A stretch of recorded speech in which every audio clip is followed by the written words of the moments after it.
நந்தி பகவானின் அனுமதியோடு சிவபெருமானை வணங்கி திருமூலரின் திருமந்திரத்தை காணவல்லும் பாடல் 2884.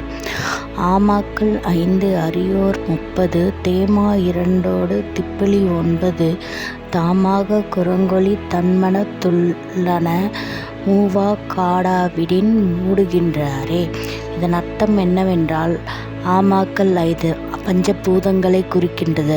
அரியோர் 30 நாளிகை அல்லது 30 வாயுக்கள். தேமா 2 இரு இடங்களை பின்களை நாடிகள். திப்பிலி 9 துவாரங்கள். தாமா குரங்கு மனதை குறிக்கும். தன்மனத்துள்ளே அனைத்து மனத்திலே 3 வகையான கட்டுப்பாடுகள் அவற்றால் கட்டுப்படுகின்றன. நம் உடலில் உள்ள அனைத்தையும் யோகம் மூலம் ஒருவன் தன்னைத்தானே கட்டுப்படுத்தி கொண்டு இறை உணர்வை அடைய முடியும் என்று கூறுகின்றார் திருமூலர். வாழ்க வளத்துடன். நன்றி, வணக்கம்.